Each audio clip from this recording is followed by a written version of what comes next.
हिंदू जीवन का एक सिद्धांत आपने यदा कदा सुना होगा।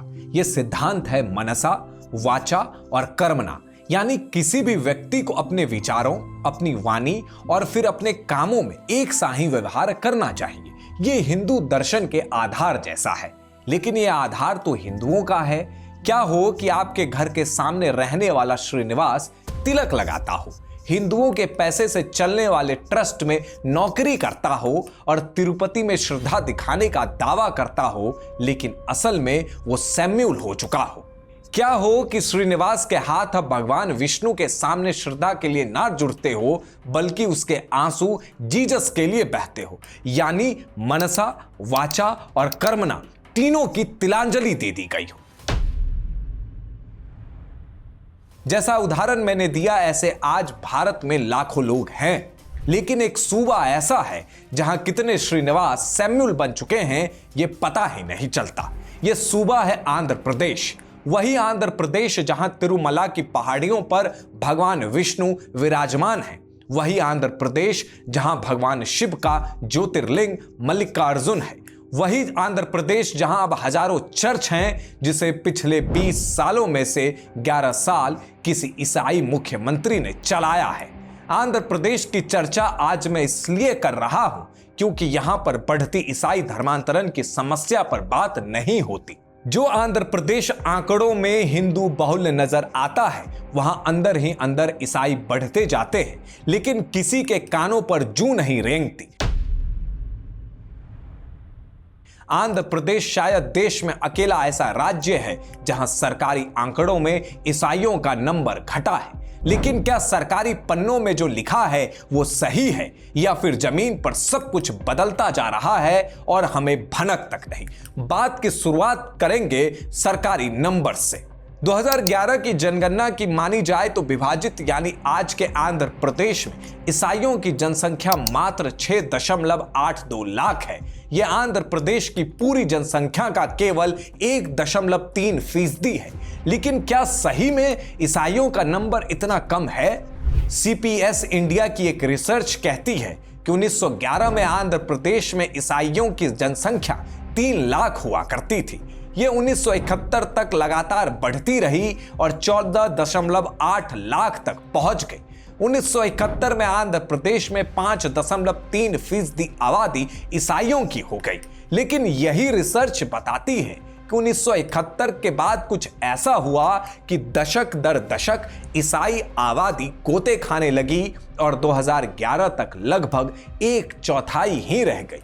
यानी या तो जो लोग ईसाई बने वो वापस हिंदू बन गए, या फिर ईसाइयत अपनाने के बाद भी लोग खुद को हिंदू बता रहे हैं।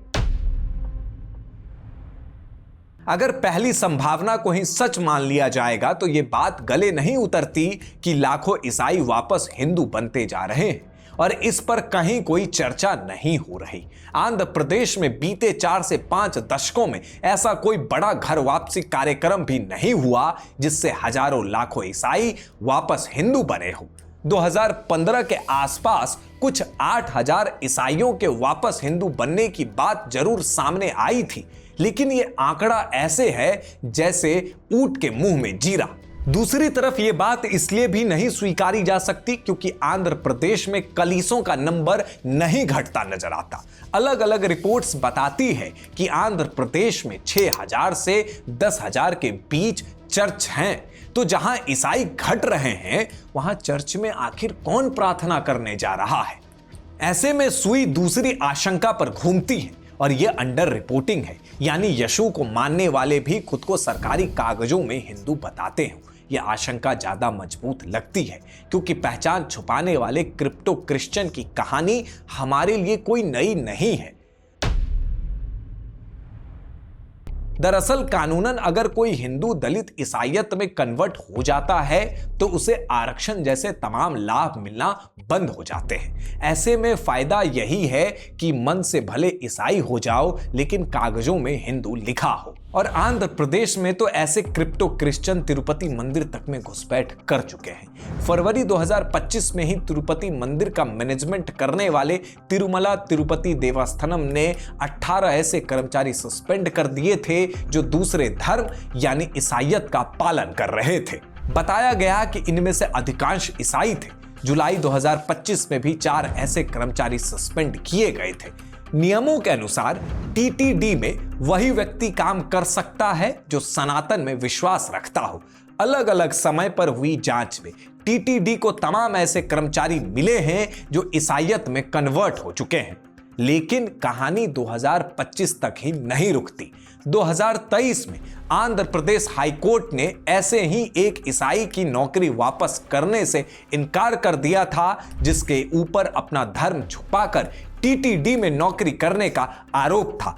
ग्लोबल हिंदूज हेरिटेज फाउंडेशन जैसी संस्थानें तो आशंका जताती है कि टीटीडी के भीतर कम से कम 4400 ईसाई काम कर रहे हैं। अब तक मैंने आपसे आंध्र प्रदेश में सिर्फ एक संस्थान की बात की है जहां ईसाईयत की घुसपैठ हुई है, और यह संस्थान ऐसा है जहां इतने चेक्स एंड बैलेंस है। अब आप अंदाजा लगाइए कि आंध्र प्रदेश के भीतर क्या स्थिति होगी। आंध्र प्रदेश में ईसाई सिर्फ 1% है या इससे ज्यादा, यह पता करना थोड़ा मुश्किल काम है। लेकिन एक बार नजर अगर बयानों और तथ्यों पर डाली जाए तो कुछ तस्वीर साफ होती है।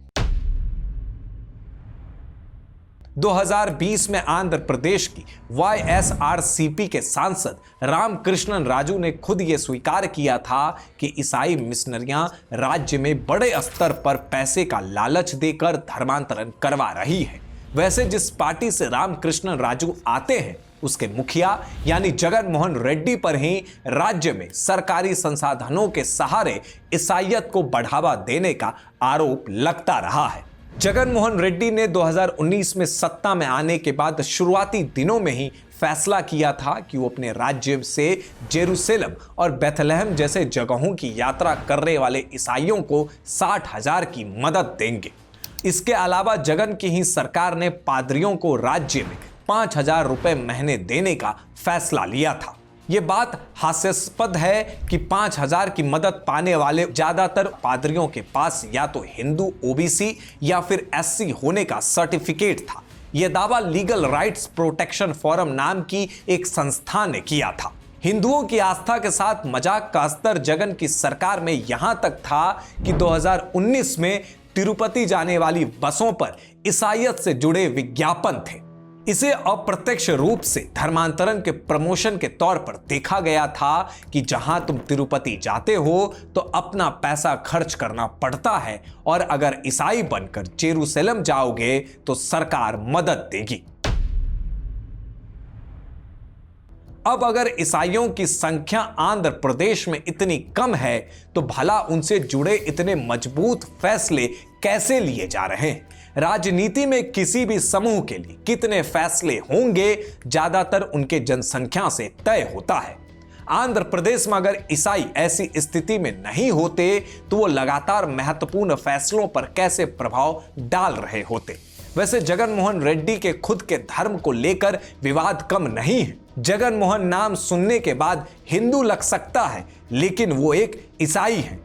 उनकी सरकार पर टीटीडी में ईसाई मुखिया नियुक्त करने का आरोप भी लगा था और सिर्फ जगन ही नहीं बल्कि उनके पिता वाईएस राजशेखर रेड्डी के दौर में भी आंध्र को ईसाईयत की तरफ मोड़ने के आरोप लग चुके हैं। राजशेखर रेड्डी 2004 से 2009 के बीच आंध्र प्रदेश के मुख्यमंत्री रहे थे। 2009 में उनकी एक हेलीकॉप्टर दुर्घटना में मृत्यु हो गई थी। 2008 में इकोनॉमिक टाइम्स में लिखा गया एक लेख आपको अपने स्क्रीन पर दिख रहा होगा।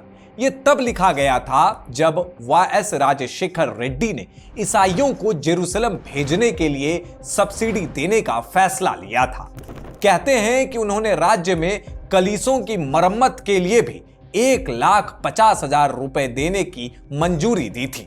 बता दें कि राजशेखर रेड्डी एक समर्पित ईसाई थे और उनके दादा ईसाईयत में कन्वर्ट हुए थे। राजशेखर रेड्डी तो वो दीवार भी खत्म करना चाहते थे जिसकी वजह से ईसाईयत में कन्वर्ट हो चुके लोग अपना धर्म हिंदू लिखते हैं। राजशेखर रेड्डी सरकार में ईसाईयत में कन्वर्ट होने वाले हिंदू दलितों को आरक्षण का लाभ दिलाने के लिए विधानसभा में प्रस्ताव पास किया गया था। यही नहीं बल्कि वो तो कथित मुस्लिम दलितों को भी आरक्षण का फायदा दिलाना चाहते थे। आंध्र में ईसाईयत को मजबूत करने का राजशेखर रेड्डी की कांग्रेस सरकार का तंत्र यहीं तक नहीं रुका हुआ था, बल्कि उस पर तो पादरियों को बकायदा मदद करने के आरोप थे। राजशेखर रेड्डी के दामाद और वाएस शर्मिला के पति प्रीचर अनिल कुमार ने राजशेखर रेड्डी के दौर में ही आंध्र प्रदेश में ईसाईयत का प्रचार चालू किया था। अनिल कुमार पहले एक ब्राह्मण थे और वाएस शर्मिला से विवाह के बाद ही वो कन्वर्ट हुए। इसके कुछ सालों के बाद वो खुद ईसाईयत का प्रचार करने लगे। राजशेखर रेड्डी की सरकार पर आरोप था कि अनिल कुमार को अपनी धर्मांतरण एक्टिविटी चलाने के लिए सरकारी मशीनरी का सपोर्ट दिया जा रहा था। अनिल कुमार अब भी दुनिया भर में ईसाईयत का प्रचार करते हैं।